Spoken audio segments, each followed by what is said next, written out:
ചരിത്രത്തിലാദ്യമായി കേരളത്തിൽ നിന്ന് മഹാകുംഭമേളയിൽ ഒരു സംവിധാനം. അതാണ് കാളികാ പീഠത്തിന്റെ നേതൃത്വത്തിൽ സെക്ടർ 12 നടക്കുന്ന ശിബിരം.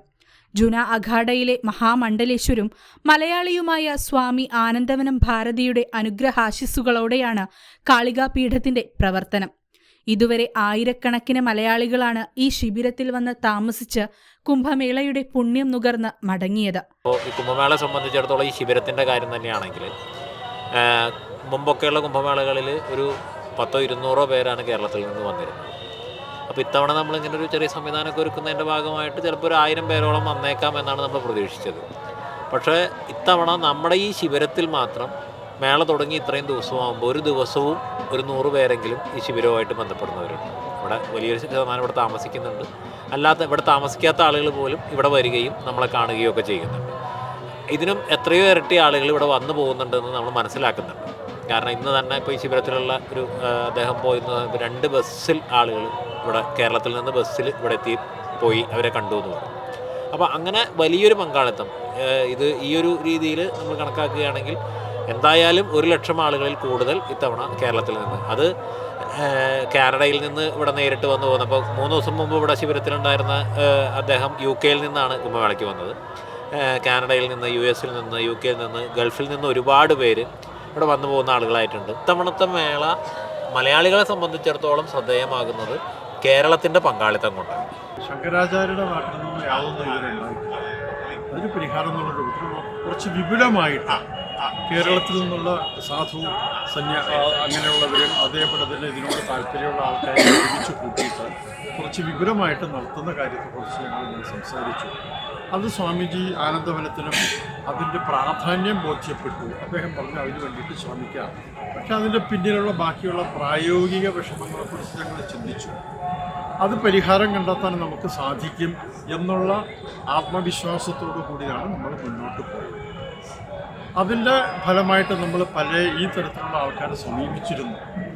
അവരുടെ സഹായം, അവരുടെ അതേപോലെ തന്നെ ഇൻവോൾവ്മെൻറ്റ് ഇതിൽ കൂടുതൽ പൂർണ്ണമായിട്ട് നമുക്ക് വിജയത്തിലേക്ക് എത്തിക്കാൻ സാധിച്ചു. ഇന്നിപ്പോൾ നമുക്കിവിടെ 8 ക്യാമ്പ് ഈ ക്യാമ്പസിനുള്ളിലുണ്ട്. അതുകൂടാതെ കുറച്ചപ്പുറത്തായിട്ട് നമുക്ക് കിട്ടിയിട്ടുള്ള ഒരു 2 ക്യാമ്പിനുള്ള സ്ഥലവും അതേപോലെ ആയുർവേദ സെൻറ്ററിന് വേണ്ടിയിട്ട് അതിനു വേണ്ടിയിട്ടുള്ള കാര്യങ്ങൾ നമുക്കുണ്ട്. പിന്നെ ഇവിടെ നമ്മുടെ പ്രതീക്ഷയൊക്കെ കവച്ചു വെച്ചുകൊണ്ടാണ് ആൾക്കാർ വന്നുകൊണ്ടിരിക്കുന്നത്. അതിനു വേണ്ടിയിട്ട് സ്വാമിജിയുടെയും അതേപോലെ തന്നെ നമ്മുടെ ആൾക്കാരും അതിനു വേണ്ടിയിട്ട് സോഷ്യൽ മീഡിയയിൽ കൂടെയൊക്കെ ഈ കാര്യങ്ങളെക്കുറിച്ച് വളരെ വിശദമായിട്ട് പറഞ്ഞു. ഇപ്പം ഞങ്ങൾക്ക് കിട്ടുന്ന ഫോൺ കോളുകൾ, ഇപ്പോൾ ഫോൺ കോൾ 2-3 ഫോൺ നിവൃത്തിയില്ലാതെ മറ്റ് 1-2 പേരുടെയൊക്കെ നമ്പരൊക്കെ ഇതിൽ കൂട്ടിയിട്ട് വിട്ടു. അതിലൊന്നും ഒരു പരിചയമില്ലാത്തവർ പോലും ഇതിനെക്കുറിച്ച് അന്വേഷിച്ചിട്ട് ധാരാളം പേര് എത്തുന്നുണ്ട്. ഞങ്ങൾക്ക് കിട്ടുന്ന അറിവനുസരിച്ചിട്ട് ഇന്ന് എല്ലാ ദിവസവും കേരളത്തിൽ 10,000-നും 15,000-നും ഇടയിലുള്ള മലയാളികൾ ഇന്നിവിടെ ഈ നമ്മുടെ പ്രയാഗരാജിലും മേളാ സ്ഥലത്തുണ്ട് എന്നാണ് മനസ്സിലാക്കാൻ കഴിയുന്നത്. കുംഭമേളയിലെത്തി ശിബിരത്തിൽ താമസിച്ചവർക്കും ഒരുപാട് പറയാനുണ്ട്. എങ്ങനെ എത്തുമെന്നോ എവിടെ താമസിക്കുമെന്നോ ഉറപ്പില്ലാതെ വന്നവർക്ക് ശിബിരം വലിയ ആശ്വാസമായി. നമ്മുടെ കേരളത്തിൽ ഉത്സവം നടന്നാൽ ഇതുപോലെ നമുക്ക് സേഫായിട്ട് ഒരു കാര്യം ചെയ്യാൻ പറ്റില്ല. ഇവിടെ യാതൊരുവിധ പ്രശ്നവുമില്ല. അവിടെ ഓരോരുത്തർ പറയുന്നത് പോലെ ഇവിടെ അങ്ങനെയാണ് ഇങ്ങനെയാണെന്ന് പറയുന്നത് ഒരു കുഴപ്പമില്ല. ഒരു ലേഡിക്ക് തനിയെ വന്ന് കുംഭമേളയിൽ സ്നാനം ചെയ്ത് പോകാൻ പറ്റും. അങ്ങനെ ഞങ്ങൾക്ക് ഉറപ്പുണ്ട്. ഞാൻ ആ രീതിയിൽ വന്നതാണ്. അതുകൊണ്ട് തന്നെ എൻ്റെ ഫ്രണ്ട്സ് പലരും ഒറ്റയ്ക്ക് വരാൻ തയ്യാറായിട്ടിരിക്കുകയാണ്. ഇവിടുന്ന് കിട്ടുന്ന ഒരു അനുഭൂതിയെക്കുറിച്ച് പറഞ്ഞറിയിക്കാൻ ഞങ്ങൾക്ക് പറ്റില്ല. അത്രയും സന്തോഷവും എന്താ പറയേണ്ടത് അറിയത്തില്ല. ഈ ഒരു ഭൂമിയിൽ ചവിട്ടാൻ കഴിഞ്ഞത് ഞങ്ങളുടെ ജന്മസുഹൃതം, ഞങ്ങളുടെ പൂർവികരുടെ സുഹൃതം, ഗുരുക്കന്മാരുടെ അനുഗ്രഹം, ഭഗവാന്റെ അനുഗ്രഹം. അത് മാത്രമേ എനിക്ക് പറയാനുള്ളൂ. ധൈര്യമായിട്ട് പുറപ്പെടുക. നിങ്ങളുടെ കൂടെ ഭഗവാനുണ്ട്. ഇവിടെ വന്നാൽ നിങ്ങളെ സഹായിക്കാൻ ആൾക്കാരുണ്ട്. മീഡിയയിൽ നിന്ന് തന്നെ പല നമ്പേഴ്സ് കിട്ടും. നിങ്ങൾ ഓരോരുത്തരടുത്ത് വിളിച്ച് കോൺടാക്ട് ചെയ്ത് കഴിഞ്ഞാൽ നിങ്ങളെ സഹായിക്കുന്ന ഇഷ്ടംപോലെ ആൾക്കാരുണ്ട്. മലയാളീസിൻ്റെ ഇഷ്ടംപോലെ ഇവിടെയുണ്ട്. നിങ്ങൾക്ക് ജുനാഗാഡയിൽ തന്നെ കോൺടാക്ട് ചെയ്തിട്ട് നിങ്ങൾക്ക് ധൈര്യമായിട്ട് വരാം. ഒറ്റയ്ക്കെന്ന് പറഞ്ഞാൽ ഒരു പേടിയില്ല. കാരണം ട്രെയിനിൽ വരുന്ന ഏകദേശം ആൾക്കാരും കുംഭമേളയ്ക്ക് വരുന്നവരാണ്. നമ്മൾ സഹോദരങ്ങളാണ്. ധൈര്യമായിട്ട് പുറപ്പെടുക. ഒരു ടെൻഷൻ്റെ ആവശ്യമില്ല. മുഴുവൻ ടെൻറ്റ് മേള ഏരിയ മുഴുവൻ ഒരിടത്ത് പോലും ഞങ്ങൾക്ക് അതിൻ്റെ ഒരു കുറവ് ഫീൽ ചെയ്തില്ല. ഞങ്ങൾ സ്നാനം ചെയ്യാനായിട്ട് പോയി. സ്നാനം ചെയ്യാനായിട്ട് പോയപ്പോൾ പോലും ഞങ്ങൾക്ക് ആ ഒരു എന്താ പറയേണ്ട ആ പുണ്യ നദിയിൽ ഇറങ്ങാൻ പറ്റിയ ഒരു അവസരത്തിൽ എന്ത് കാമായിട്ടാണ് ഓരോരുത്തരും സഹകരിച്ച് അതിലേക്ക് പോകുന്ന ലക്ഷക്കണക്കിന് ജനങ്ങൾ ഒരുമിച്ച് പോയത്. അതിൽ 100-200 1000 പേരോ ഒന്നുമല്ല, ലക്ഷങ്ങളാണ്. ഞാൻ അതിൽ മൺതരി വീഴാൻ സ്ഥലം ഉണ്ടായിരുന്നില്ല. അമ്മാതിരി പോയിട്ട് ഞങ്ങൾ സ്നാനം ചെയ്തു. എന്നിട്ട് ആ സ്നാനം ചെയ്യുമ്പോൾ ഉണ്ടായിരുന്ന ആ ഒരു അനുഭൂതി എന്ന് പറയുന്നത് അത് ഓരോ മനുഷ്യരും അനുഭവിക്കുക തന്നെ വേണം. ഇതിൽ വരാതെ പോയ ഓരോ വ്യക്തികളോടുമാണ് എനിക്ക് പറയാനുള്ളത്. ദൈവം തരുന്നത് ഭാഗ്യം കാണാൻ പറ്റിയില്ലല്ലോ എന്ന് ഞാൻ പറയുള്ളൂ. കാരണം ഇത് അഖാഡമാരിലൂടെ, ജുനാഖാഡമാരിലെ അനന്തപുരം സ്വാമിജിയിലൂടെ നമുക്ക് കേരളത്തിന് കിട്ടിയ വളരെ വലിയ ഒരു അനുഗ്രഹമാണ്. അത് കേരളത്തിലെ ജനങ്ങളെ ഈ ടെൻറ്റിലേക്ക് റിസീവ് ചെയ്തത് ഒരു ചെറിയ രീതിയിലല്ല, വളരെ വളരെ വളരെ വലിയ രീതിയിലാണ് റിസീവ് ചെയ്തിരിക്കുന്നത്. ഞങ്ങൾക്ക് ഇവിടെ എല്ലാ സ്വാതന്ത്ര്യവും എല്ലാം പൂർണ്ണ സ്വാതന്ത്ര്യത്തോടു കൂടിയാണ് ഞങ്ങൾക്ക് തന്നിരിക്കുന്നത്. ഭക്ഷണമുണ്ട്, ടെൻറ്റിൽ കിടക്കാനുള്ള സൗകര്യം, ഒന്നിനും ഒരു കുറവ് തന്നിട്ടില്ല. അപ്പം അത്രമാത്രം നല്ല ഭംഗിയായി നമുക്കിതിനകത്ത് പങ്കുകൊള്ളാൻ ചേരുന്നു.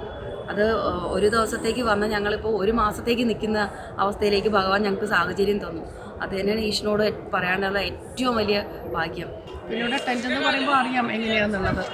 പ്രത്യേകിച്ച് ലേഡീസിന് ഭയങ്കര ഇൻസെക്യൂർ ഫീലിംഗ്. നമുക്ക് വീട്ടിലാണെങ്കിൽ പോലും നമ്മൾ ഡോർ അടിച്ചോ, ബാക്ക് ഡോർ അടിച്ചോ, നെറ്റ് ഇട്ടോ എന്നൊക്കെ പറയും. ഇവിടെ അങ്ങനെ അത്ര പോലും ചിന്തയില്ലാണ്ട് നല്ല ബിൻഡാസായിട്ട് കിടക്കുക പറയുന്നത്. അത്ര സേഫ് ആൻഡ് സെക്യൂറാണ്.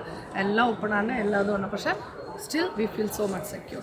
അതുപോലെ തിരക്കുണ്ടെന്നൊക്കെ ഉണ്ട്, പക്ഷെ എന്നാലും നമുക്ക് നമ്മുടേതായ സ്പേസ് ഏത് തിരക്കിലും നമുക്ക് കണ്ടെത്താനും പറ്റും, എല്ലാതും സാധിക്കും, കാണാനും ആസ്വദിക്കാനും പറ്റും. ഇത് ഒരു സ്പിരിച്വൽ വേനെക്കാട്ടിലും കൂടുതൽ എക്സ്പീരിയൻസ് ആണ് അത്. അത് ചെറുപ്പക്കാർക്കായിക്കോട്ടെ, അതാത് പ്രായക്കാർക്ക് അതാത് എക്സ്പീരിയൻസ്. ഇവിടുന്ന് സ്റ്റാർട്ട് ചെയ്യുമ്പോൾ 9-ാം തീയതി ഒക്കെ വരുമ്പോൾ കുറച്ച് പേരുണ്ടായിരുന്നു. പക്ഷേ ഇപ്പോൾ ഓരോ ടെൻറ്റിൽ 10-20 ആൾക്കാർ, അങ്ങനെ 8 ടെൻറ്റിൽ അത്രയും ഫുള്ള്. എന്നാലും അവർ ഇനിയും അവർ ആ ഒരു ബെഡിൽ തന്നെ 4 ആൾ കിടക്കാൻ റെഡി എന്നുള്ളൊരു ഇതിലേക്കാണ് എല്ലാവരും വന്നെത്തിച്ചേർന്നത്. അവരെയും നമുക്ക് അക്കോമഡേറ്റ് ചെയ്യാൻ പറ്റില്ല. ആരെയും നമ്മൾ പറഞ്ഞയച്ചിട്ടില്ല, എല്ലാവരും അക്കോമഡേറ്റ് ചെയ്തിട്ട് എല്ലാവർക്കും ഭക്ഷണം കൊടുത്തിട്ട് അത്ര 100% സാറ്റിസ്ഫൈഡ് ആയിട്ടാണ് എല്ലാവരും ഇവിടുന്ന് തിരിച്ചു പോകുന്നത്. കുംഭമേളയുമായി ബന്ധപ്പെട്ട് മലയാളികൾക്ക് മാത്രമായി ഇത്തരമൊരു ശിബിരം ആരംഭിക്കാൻ കഴിഞ്ഞതിൽ കാളികാപീഠവും അതിനു പിന്നിൽ പ്രവർത്തിച്ചവരും പ്രത്യേകം പ്രശംസയർഹിക്കുന്നു. ഭാവിയിൽ എല്ലാ കുംഭമേളകളിലും ശിബിരം പ്രവർത്തിക്കുമെന്നാണ് ബന്ധപ്പെട്ടവർ പറയുന്നത്.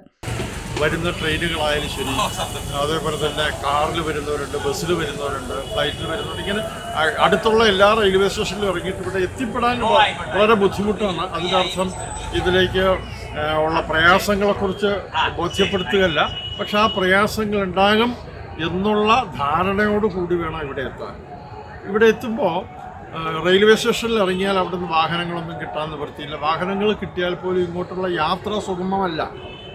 നമ്മളുടെ കൂടെ ഇപ്രാവശ്യം പൗർണമിക്കാവിൻ്റെ ആ പ്രസ്ഥാനവും പൗർണമിക്കാവിലെ ശ്രീ ഭുവനേന്ദ്രൻജിയും അതേപോലെ തന്നെ അമ്മയും ഇതിൻ്റെ പ്രാധാന്യത്തെക്കുറിച്ച് മനസ്സിലാക്കിയിട്ട് അവരുടെ പ്രസ്ഥാനത്തിൻ്റേതായിട്ടുള്ള ഇൻവോൾവ്മെൻറ്റ് വളരെ കൂടുതൽ ഇതിലുണ്ട്. അതേപോലെ തന്നെ HRDSൻ്റെയും വളരെ സജീവമായിട്ടുള്ള സാന്നിധ്യവും അതിനു വേണ്ടിയിട്ടുള്ള HRDSൻ്റെ എല്ലാ ഓർഗനൈസേഷണൽ മെത്തേഡ് ഉപയോഗിച്ചുകൊണ്ട് ഇതിൻ്റെ വിജയത്തിന് വേണ്ടിയിട്ടുള്ള അവരുടെ ഇൻവോൾവ്മെൻറ്റും ഈ തരത്തിൽ നമുക്ക് ഈ കാര്യത്തെ വളരെ പൂർണ്ണമായിട്ട് കൊണ്ടുപോകാൻ സാധിക്കുന്നുണ്ട്. ഇവിടെ ഞങ്ങൾക്കൊരു കിച്ചണുണ്ട്. ആ കിച്ചണിൽ 2 ഉത്തരഭാരതീയരായിട്ടുള്ള കുക്കാണുള്ളത്. അവരതിൽ രാവിലെയും ഉച്ചയ്ക്കും വൈകുന്നേരം, ഇപ്പോൾ ഇന്നലെ രാത്രിയോട് സംഭവം ഞാൻ നോക്കിയപ്പോൾ രാത്രി 11 മണി കഴിഞ്ഞപ്പോൾ 2 പേര് ഇവിടെ പങ്കെടുക്കുന്ന 2 പേരുണ്ട്. ഞങ്ങളൊന്നും കഴിച്ചിട്ടില്ല എന്നുള്ളത് യാതൊരു ബുദ്ധിമുട്ടില്ലാതെ നമ്മുടെ 2 അമ്മമാർ വന്നിട്ട് അവർക്ക് ആഹാരം ഉണ്ടാക്കി കൊടുക്കുന്നത് രാത്രി 11 മണി. ഈ തരത്തിലൊരു വീട് പോലെ തന്നെയാണ് ഇവിടെ ഞങ്ങളുടെ ഇതിനുള്ളിൽ ഇത് പോകുന്നത്. ഇന്ന് ഇവിടെ വന്ന നമ്മുടെ ഒരു ആൾ പറയുന്നുണ്ടായിരുന്നു, നമുക്ക് പോകുമ്പോൾ ഇയാളെയും കൂടി കൂട്ടിക്കൊണ്ട് പോയാലോ, അത്ര എന്ത് നല്ല പെരുമാറ്റമാണ്. അപ്പോൾ ഇതെല്ലാം തന്നെ പ്രയാഗ്രാജിൽ കുംഭമേളയുടെ ഭാഗമായിട്ട് മാറിയവർ ഇതിൻ്റെ ഇപ്പം ഞങ്ങളിപ്പോൾ എനിക്ക് ഇന്ന് തോന്നുന്നു നമ്മൾ സ്വപ്ന ലോകത്താണോ അതോ സങ്കല്പ ലോകത്താണോ, അതൊന്നുമല്ല, യഥാർത്ഥ ലോകത്താണ് എന്ന് ഞങ്ങൾ ഓരോ ദിവസവും മനസ്സിലാക്കിക്കൊണ്ടിരിക്കുകയാണ്. എല്ലാവരെയും സ്വാഗതം ചെയ്യുന്നു. നമുക്കും കാളികാപീഠത്തിന് വേണ്ട പിന്തുണ നൽകി കൂടുതൽ വിപുലമായ രീതിയിലുള്ള പ്രവർത്തനത്തിനായി കാത്തിരിക്കാം. News desk Brave India.